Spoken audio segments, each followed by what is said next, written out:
Good morning students. તો અગાઉના લેક્ચરમાં તમને માઇકલ પ્રક્રિયાનો સિદ્ધાંત અને ઉપયોગો કરાવી દીધું છે. આજે આપણે માઇકલ પ્રક્રિયાની ક્રિયાવિધિ જોવાનું છે. તો માઇકલ પ્રક્રિયાની ક્રિયાવિધિ નીચેના તબક્કા પ્રમાણે થાય છે.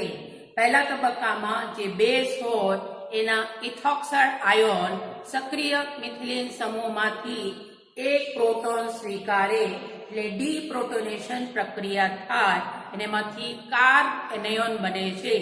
આ કાર્બેનિયોન છે કેન્દ્રાનુરાગિક પ્રક્રિયક તરીકે વર્તે. આ કેન્દ્રાનુરાગિક પ્રક્રિયક જે આલ્ફા બીટા અસંતૃપ્ત સંયોજન હોય એના બીટા કાર્બન ઉપર આક્રમણ કરે છે અને એમાંથી આલ્કોક્સાઇડ આયન બને છે. આ આલ્કોક્સાઇડ આયન જે પહેલા તબક્કામાં ઇથેનોલ બને એમાંથી એક પ્રોટોન સ્વીકારે એટલે પ્રોટોનેશન પ્રક્રિયા થાય અને એમાંથી ઇનોલ સંયોજન બને છે. પછી ઇનોલમાંથી એનું ચલરૂપતા અથવા કીટો સ્વરૂપ લખવા માટે અહીં પ્રોટોનનું સ્થાનાંતર થાય એટલે માઇકલ નિપજ મળશે. આ માઇકલ પ્રક્રિયાની ક્રિયાવિધિ અલ્લોલ સંઘનન અને પરકીના 2-3 તબક્કા સરખા છે. તો માઇકલ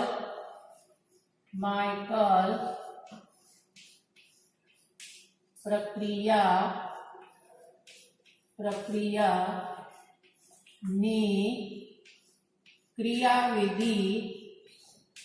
ક્રિયાવિધિ અથવા રિએક્શન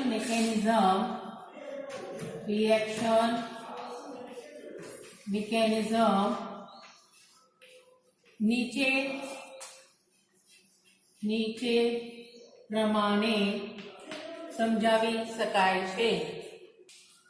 તો C2H5ONA આના આયનીકરણથી શું બનશે?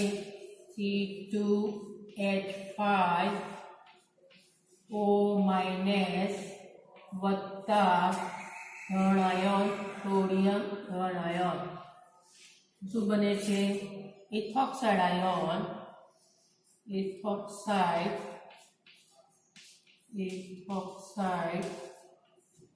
આયન તો પહેલા તબક્કામાં આ ઇથોક્સાઇડ આયન છે જે સક્રિય મિથિલિન સમૂહ હોય એમાંથી પ્રોટોન સ્વીકારે એટલે ડીપ્રોટોનેશન પ્રક્રિયા થાય. શું આવશે? C2H5O-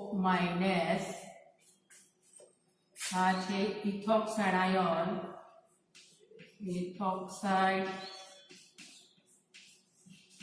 આયન વત્તા શું લેવાનું છે? સક્રિય મિથિલિન સમૂહ ધરાવતા સંયોજન મેલોનિક એસ્ટર HCH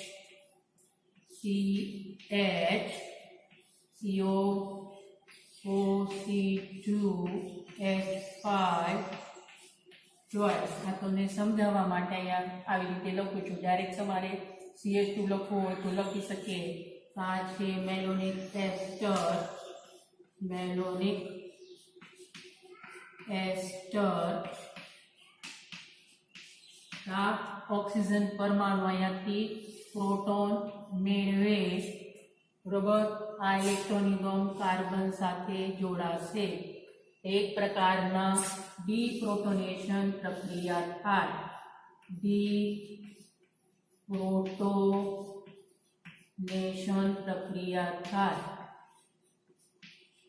એમાંથી બને C2H5OH વત્તા ઇલેક્ટ્રોન યુગમ બતાવવું હોય તો ઇલેક્ટ્રોન યુગમ બતાવી શકીએ.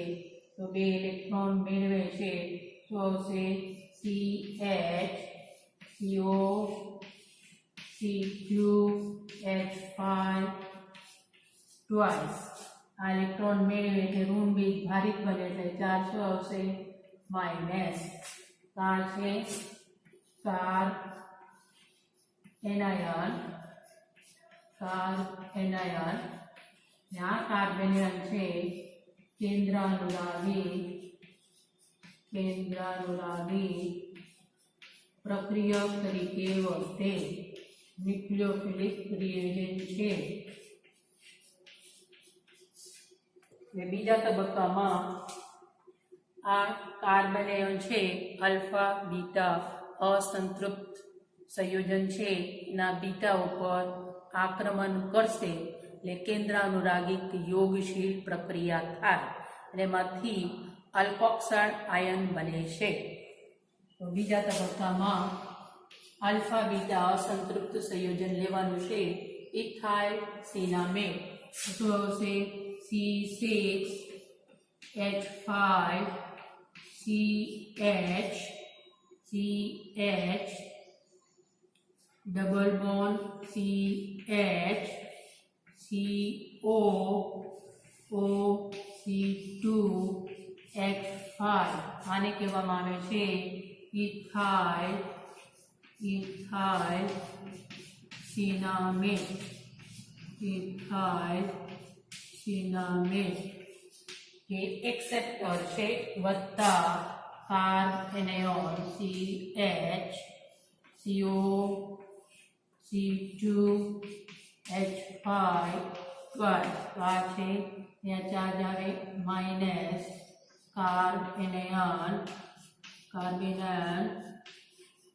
બરોબર આ છે કેન્દ્રાનુરાગિક પ્રક્રિયક તરીકે વર્તે તો આ કાર્બેનાયન ક્યાં આક્રમણ કરશે આ છે આલ્ફા આ છે બીટા જ્યાં ઇલેક્ટ્રોન અથવા જે ઇલેક્ટ્રોફાઇલ હોય ઇલેક્ટ્રોનની ઘનતા ઓછી હોય ત્યાં આક્રમણ કરે તો આ અહીંયા આક્રમણ કરશે અહીંયા આક્રમણ કરે આ ઇલેક્ટ્રોનનું સ્થાનાંતર અહીંયા થાય ના ઇલેક્ટ્રોન છે ઓક્સિજન પરમાણુ આ કરશે તેમાંથી બને ને પ્રક્રિયા થાય કેન્દ્રાનુરાગી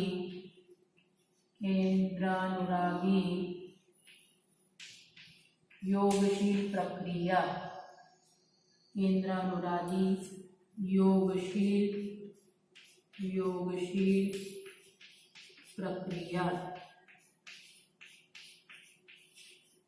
બરોબર તો અહીંયા જે કાર્બેનાયન છે એ આ બીટા કાર્બન ઉપર આ છે આલ્ફા બીટા જે અસંતૃપ્ત સંયોજન છે અસંતૃપ્ત સંયોજન આલ્ફા બીટા અસંતૃપ્ત સંયોજન ના બીટા કાર્બન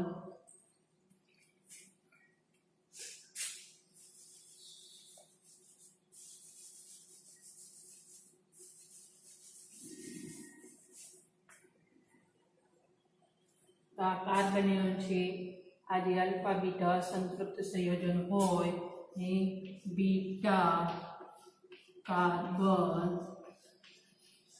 ઉપર આક્રમણ કરે છે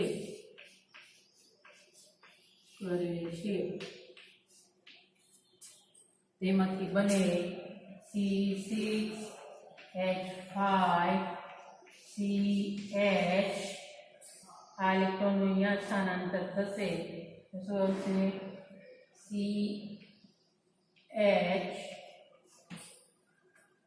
આ ઇલેક્ટ્રોનનું અહીંયા સ્થાનાંતર થાય તો આવશે ડબલ બોન્ડ CO માઇનસ ને ઓલરેડી છે OC2H5 ના કાર્બન સાથે આ બીટા કાર્બન સાથે આ જોડાશે અહીંયા આવશે CH2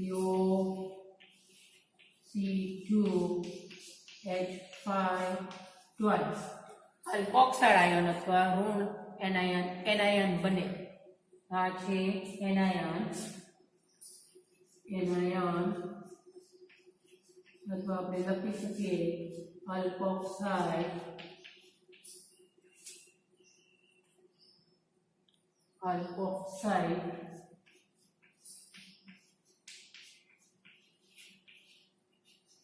આયન બને.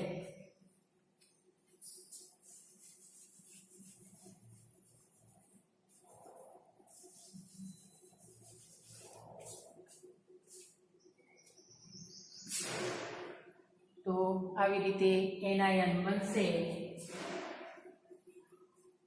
એનાયન બને. બરાબર. હવે આ ત્રીજા તબક્કામાં તમારે ડાયરેક્ટ અહીંયા લખવું હોય તો ડાયરેક્ટ લખી શકીએ. C6H5 CH અહીંયા આવશે CH CO C2H5 આપણે અહીંયા બંધ બતાવ્યા છે તો અહીંયા આવશે COOC2H5 પ્લસ અહીંયા છે CH double bond CO minus OC2H5. હવે આ જે એનાયન બને અથવા અલ્કોક્સાઇડ આયન બને એ જે પહેલા તબક્કામાં ઇથેનોલ બને છે C2H5OH. આમાંથી પ્રોટોન મેળવશે. શું મેળવશે? H plus. એટલે એક પ્રકારના પ્રોટોનેશન પ્રક્રિયા થાય. પ્રોટોનેશન પ્રક્રિયા થાય. આ પ્રોટોનેશન થાય. C6H5 CH CH COH OC2H5 ને આ છે CH COOC2H5 ટ્વાઇસ. આ જે મળે છે એને કહેવાય ઇનોલ. ઇનોલ. તો ઇનોલ માંથી આપણે એનું ટોટોમેરિઝમ કીટો ઇનોલ ચલરૂપતા અથવા ટોટોમેરિઝમ લખી શકીએ. ચલરૂપતા તો કેવી રીતે થશે? આ ઇલેક્ટ્રોનનું સ્થાનાંતર અહીંયા થાય. અહીંયા શું આવશે? દ્વિબંધ. આ ઇલેક્ટ્રોનનું સ્થાનાંતર અહીંયા થાય એટલે અહીંયા આવશે આંશિક. અહીંયા આવે ઋણ બીજ ભારિત બને માઇનસ ચાર્જ બને અહીંયા માઇનસ. આ પ્રોટોનનું સ્થાનાંતર થાય ને અહીંયા થશે CH2. તો અહીંયા આપણે શું થશે? અહીં પ્રોટોનનું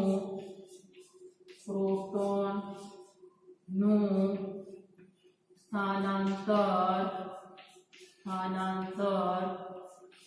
થાય છે. તેનું કીટો ઇનોલ ચલરૂપતા લખી શકીએ. કીટો ઇનોલ ચલરૂપતા હવે મળે C6H5 CH CH2 અને અહીંયા પાઇબર. આ ઇલેક્ટ્રોન અહીંયા થાય એટલે શું આવશે? અહીંયા પાઇબર એટલે ડબલ બોન્ડ આવે C double bond O C2H5 અને અહીંયા છે CH અને COOC2H5 ટ્વાઇસ. આને આપણે આવી રીતે નામકરણ માટે સમજાવવા માટે તો આપણે લખી શકીએ C6H5 CH CH2 જ્યાં છે COOC2H5 ના છે CH COC2H5 બે વખત આવે આમ લખી શકીએ OOC2H5. ત્યારે 3 મિથિલિન આવે 1 2 3 તો એને કહેવામાં આવે છે ડાઇથાઇલ ગ્લુટેરેટ કાર ઇથોક્સી બરાબર આખું કાર ઇથોક્સી ત્રિફિનાઇલ ઉપર ત્રીજા ઉપર ફિનાઇલ ના છે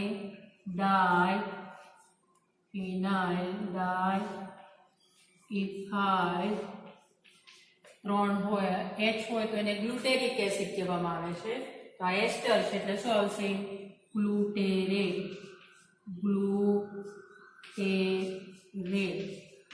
આ છે